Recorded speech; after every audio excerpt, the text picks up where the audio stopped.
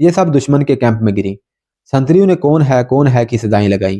کہیں سے جلتے ہوئے فلیتوں والے تیر آئے جو زمین پر لگے۔ ہانڈیاں وہیں گر کر ٹوٹی تھی۔ ان کے اندر سے سیال مادہ نکل کر بکھر گیا تھا۔ تیروں کے فلیتوں نے اسے آگ لگا دی۔ 2 خیموں کو بھی آگ لگ گئی۔ زمین شعلے اگل رہی تھی۔ کیمپ میں بھگدڑ مچ گئی۔ گھوڑے رسیاں تڑانے لگے۔ سپاہی اٹھ کر ادھر ادھر دوڑے تو چھاپا ماروں نے تیر برسانے شروع کر دیے۔ یہ خیمہ گاہ 1 میل سے زیادہ لمبے چوڑے علاقے میں تھی۔ بیشتر اس کے کہ کمانڈر جوابی کارروائی کرتے۔ چھاپا مار تباہی مچا کر غائب ہو چکے تھے۔ صحرا بھی نیم تاریک تھا۔ کیمپ کی حالت خاصی بری تھی۔ آگ نے بھی نقصان کیا تھا، لیکن چھاپا ماروں کے تیروں سے اور بدکے ہوئے گھوڑے تلے آ کر بہت سے سپاہی ہلاک اور زخمی ہوئے تھے۔ شہر تک انہیں اٹھاتے اور سنبھالتے رہے۔ اچانک ایک طرف سے کسی نے چلا کر کہا، ہوشیار ہوشیار۔ ایک بار پھر قیامت آ گئی، مگر اب کے چھاپا مار نہیں تھے۔ یہ سلطان ایوبی کے ایک دستے کا باقاعدہ حملہ تھا۔ دشمن اس جگہ ہر لمحہ تیاری کی حالت میں رہتا تھا، لیکن رات کو چھاپا مار اس کی حالت ایسی بدل آئے تھے کہ تیاری ختم ہو گئی تھی۔ دشمن کے سپاہیوں نے جم کر لڑنے کی بہت کوشش کی، لیکن ان کے پاؤں جم نہ سکے۔ سلطان ایوبی ان کا دم خم پہلے ہی ختم کرا چکا تھا۔ پھر بھی دونوں فریقوں کا خاصا نقصان ہوا۔ دشمن کے سپاہی پسپا ہونے لگے۔ کمانڈروں نے انہیں بہت للکارا، مگر دوسری طرف کی للکار ان کے لڑنے کے جذبے کو تباہ کر دیتی تھی۔ سلطان ایوبی کے سپاہی ان پر چلا رہے تھے، تم کافروں کے دوست ہو، خدا ہمارے ساتھ ہے، اپنا حشر دیکھو، تم پر خدا کا قہر نازل ہو رہا ہے۔ سلطان ایوبی نے اپنی فوج کے نہایت معمولی سے سپاہی کے ذہن میں بھی اتار دیا تھا کہ تم حق پر ہو اور کفار کے دوست مرتد ہیں۔ اس کے مقابلے میں خلیفہ کی فوج کے پاس ایسا کوئی مقصد اور کوئی نعرہ نہیں تھا۔ دشمن کے سپاہی بکھر گئے اور بہت سے پسپا ہو کر دریا پار کر گئے اور کچھ ادھر ادھر وادیوں اور نشیبی جگہوں میں جا چھپے۔ سلطان ایوبی نے حملہ آور دستے کے کمانڈر کو حکم دے رکھا تھا کہ دشمن کی پسپائی کی صورت میں اپنا کوئی دستہ، جیش یا کوئی سپاہی دریا پار نہ کرے۔ اس نے اس کیمپ پر حملہ کرا کے دراصل دشمن کو دھوکہ دیا تھا۔ وہ تعاقب نہیں کرنا چاہتا تھا۔ وہ آگے کے تفصیلی جائزے اور مشاہدے کے بغیر کبھی پیش قدمی نہیں کرتا تھا۔ وہ دریا کہیں دور سے پار کرانا چاہتا تھا، لیکن دشمن نے یہیں سے اسے راستہ دے دیا تو اس نے یہیں سے دریا پار کرنے کا فیصلہ کر لیا۔ وہ خود آگے گیا۔ اس کے سپاہی ادھر ادھر چھپے ہوئے دشمن کو ڈھونڈ کر ختم کر رہے تھے۔ ہتھیار ڈالنے والوں کی تعداد زیادہ تھی۔ اس نے ایک بلند چٹان پر جا کر میدان جنگ کا منظر دیکھا تو خوشی کے بجائے اس کے چہرے پر اداسی چھا گئی۔ سلطان ایوبی نے اپنے پاس کھڑے نائبین سے کہا، دونوں طرف کس کا خون بہہ گیا ہے؟ مسلمان کا۔ یہ ہے اسلام کے زوال کی نشانی۔ اگر مسلمان ہوش میں نہ آئے تو کفار انہیں اسی طرح لڑا لڑا کر ختم کر دیں گے۔ میرے رفیقو، مجھے کوئی یقین دلا دے کہ میں حق پر نہیں ہوں تو میں اپنی تلوار اصالے کے قدموں میں رکھ دوں گا۔ آپ حق پر ہیں سلطان محترم، کسی نے کہا۔ ہم حق پر ہیں۔ دل سے اب وسوسے نکال دیں۔ حلب شہر میں ہر آدمی آگ کا شعلہ بنا ہوا تھا۔ سلطان ایوبی کے دستے دریا پار کر گئے تھے۔ حلب سامنے نظر آ رہا تھا۔ سلطان ایوبی نے شہر کو دیکھا، اس کی وسعت، ساحت اور دفاعی انتظامات دیکھے اور جائزہ لیا کہ محاصرہ کیا جائے یا سیدھا حملہ کر کے شہر کے اندر لڑا جائے۔ اسے ابھی تک معلوم نہیں تھا کہ شہر کی اندر کی جذباتی کیفیت کیا ہے۔ اسے توقع تھی کہ شہری چونکہ مسلمان ہیں، اس لیے وہ دونوں مسلمان فوجوں کی جنگ کے خلاف ہوں گے۔ غالباً اسی توقع نے اس سے وہ کارروائی کرائی جس نے اسے پریشان کر دیا۔ اس نے نفری سے نیم محاصرے کی ترتیب میں اپنے دستے آگے بڑھائے۔ لڑائی کی ابتدا تیروں کے تبادلے سے ہوئی، لیکن کچھ ہی دیر بعد اس نے محسوس کیا جیسے اس کے دستے پیچھے ہٹ رہے ہیں۔ حلب کی دفاع میں لڑنے والوں کا یہ عالم تھا کہ ایک طرف سے کم و بیش 200 گھوڑ سوار نکلے۔ انہوں نے سلطان ایوبی کے ایک دستے کے ایک پہلو پر حملہ کر دیا۔ یہ بڑا ہی تیز اور دلیرانہ حملہ تھا جو پیادہ دستے پر کیا گیا تھا۔ اس کے سواروں نے جوابی حلہ بول کر اپنے پیادہ دستے کو بچانے کی نہایت اچھی کوشش کی، لیکن گھوڑوں کے تصادم میں اپنے ہی پیادے کچلے گئے۔ پھر یوں ہونے لگا کہ شہر سے ایک جیش پیادہ یا سوار نکلتا، ان کے پیچھے سے شہر کی منڈیروں اور بلند جگہوں سے تیروں کی بچھاڑیں آتی اور حملہ کرنے والے جیش سلطان ایوبی کی صفوں میں گھس جاتے۔ حلب کا یہ مارکا بڑا ہی خون ریز تھا۔ اس کیفیت میں سلطان ایوبی کے 2-3 جاسوس باہر نکل آئے اور سلطان ایوبی کو ڈھونڈتے ڈھونڈتے اس تک پہنچ گئے۔ انہوں نے بتایا کہ شہریوں کو کس طرح اس کے خلاف بھڑکایا گیا ہے اور شہر کے دفاع میں لڑنے والے اتنے فوجی نہیں جتنے شہری ہیں۔ سلطان ایوبی کو یہ تو پہلے ہی معلوم تھا کہ حلب کے باشندوں پر اس کے خلاف جنگی جنون طاری کیا جا رہا ہے، لیکن اسے اندازہ نہیں تھا کہ شہری اس پاگل پن سے لڑیں گے۔ وہ ان کی دلیری پر اش اش کر اٹھا، لیکن بڑے افسوس کے ساتھ کہنے لگا، یہ ہے مسلمان کی شان۔ ان کا عسکری جذبہ دیکھو، کفار مسلمان کے اسی جذبے کو ختم کر رہے ہیں۔ سلطان ایوبی نے اپنے دستوں کو پیچھے ہٹا لیا۔ اسے کسی نائب نے مشورہ دیا کہ شہر پر منجنیکوں سے آگ پھینکی جائے۔ سلطان ایوبی نے یہ مشورہ قبول کرنے سے انکار کر دیا۔ اس نے کہا کہ شہریوں کے گھر تباہ ہو جائیں گے، ان کی عورتیں اور بچے مارے جائیں گے، اسی لیے میں نے تباہ کار چھاپا ماروں کو نہیں بھیجا۔ اگر یہ شہر صلیبیوں کا ہوتا تو اب تک شولوں کی لپیٹ میں اور میرے چھاپا ماروں کی زد میں ہوتا۔ جو مسلمان میدان جنگ میں آ کر لڑتے اور مرتے ہیں انہیں میں روک نہیں سکتا، اور جو گھروں میں بیٹھے ہیں انہیں مارنا نہیں چاہتا۔ اس نے چند اور دستے آگے بلا کر شہر کو مکمل محاصرے میں لے لیا اور حکم دیا کہ دفاع میں لڑا جائے، حملہ ہو تو روکا جائے، حملہ نہ کیا جائے، اور محاصرے کو مضبوط رکھا جائے۔ نفری کی بھی کمی تھی اور شہر کو تباہی سے بچانے کا خیال بھی تھا۔ جنوری کا پورا مہینہ محاصرہ جاری رہا۔ حلب کی فوج اور شہریوں نے محاصرہ توڑنے کے لیے حملے کیے، لیکن اب وہ کامیاب نہیں ہو سکتے تھے کیونکہ سلطان ایوبی نے اپنے دستوں کی ترتیب اور سکیم بدل دی تھی۔ 1 فروری کی صبح سلطان کو اطلاع ملی کہ تریپولی کا صلیبی حکمران ریمانڈ ہما کی طرف بڑھ رہا ہے۔ اسے ریمانڈ کی فوج کی نفری کی اطلاع بھی دی گئی۔ سلطان ایوبی کو پہلے ہی توقع تھی کہ یہ صورت بھی پیدا ہوگی، اس کے لیے وہ تیار تھا۔ اس نے اس کے لیے دستے محفوظ رکھے ہوئے تھے اور ایسی جگہ رکھے ہوئے تھے جہاں سے وہ ریمانڈ کے استقبال کے لیے بروقت پہنچ سکتے تھے۔ اس نے یہ اطلاع ملتے ہی اپنے قاصد کو اس پیغام کے ساتھ ان دستوں کی طرف دوڑایا کہ جس قدر جلدی ہو سکے الرستان کے علاقے میں پہنچ کر بلندیوں پر تیر انداز بٹھا دو۔ سوار دستے پیچھے رکھو، میں آ رہا ہوں۔ اگر صلیبی فوج مجھ سے پہلے آ جائے تو سامنے کی ٹکر نہ لینا، گھات لگانا اور شب خون مارنا۔ الرستان ایک پہاڑی سلسلے کا نام تھا۔ ریمانڈ کو اس میں سے گزر کر آنا تھا۔ ریمانڈ کی پیش قدمی کا راستہ اس کے پلان کے مطابق موزوں تھا۔ وہ ہما تک پہنچ کر سلطان کے عقب کے لیے اور رست وغیرہ کے راستے کے لیے خطرہ بن سکتا تھا۔ پھر صورت یہ ہو جاتی کہ سلطان ایوبی حلب کی فوج اور ریمانڈ کی فوج کے درمیان پس جاتا۔ اس نے دوسرا اقدام یہ کیا، حلب کا محاصرہ اٹھا دیا اور اس نے ان دستوں کو کسی اور سمت روانہ کر دیا۔ خود الرستان کی طرف چلا گیا۔ وہاں کی چوٹیوں پر برف پڑی ہوئی تھی۔ ریمانڈ خوش تھا کہ اس موسم میں سلطان ایوبی کے صحرائی سپاہی اس کے یورپی اور اسی علاقے کے رہنے والے عیسائی سپاہیوں سے نہیں لڑ سکیں گے۔ مگر وہ آگے آیا تو برف پوش پہاڑی سلسلہ کو سے اس پر تیر برسنے لگے۔ یہ اس کے لیے بلائے ناگہانی تھی۔ اس نے لڑے بغیر اپنی فوج پیچھے ہٹا لی۔ اسے ہر جگہ گھات کا خطرہ تھا۔ وہ سلطان ایوبی کے لڑنے کے انداز سے اچھی طرح واقف تھا۔ اس نے بہت پیچھے ہٹ کر پڑاؤ ڈال دیا۔ وہ اپنے راستے پر نظر ثانی کرنا چاہتا تھا۔ وہ سب بگڑ گیا۔ بارشیں شروع ہو گئیں۔ 7-8 دنوں میں گھوڑوں کا خشک چارہ ختم ہو گیا۔ اناج کی بھی ضرورت محسوس ہوئی۔ اس نے رست کا انتظام نہایت اچھا رکھا تھا۔ وہاں تک اسے باقاعدگی سے رست پہنچ رہی تھی، مگر کئی دن پیچھے سے نہ رست آئی نہ کوئی اطلاع۔ اس نے قاصد بھیجا جو واپس آ گیا اور پیغام لایا کہ سلطان ایوبی کی فوج نے راستہ روک رکھا ہے۔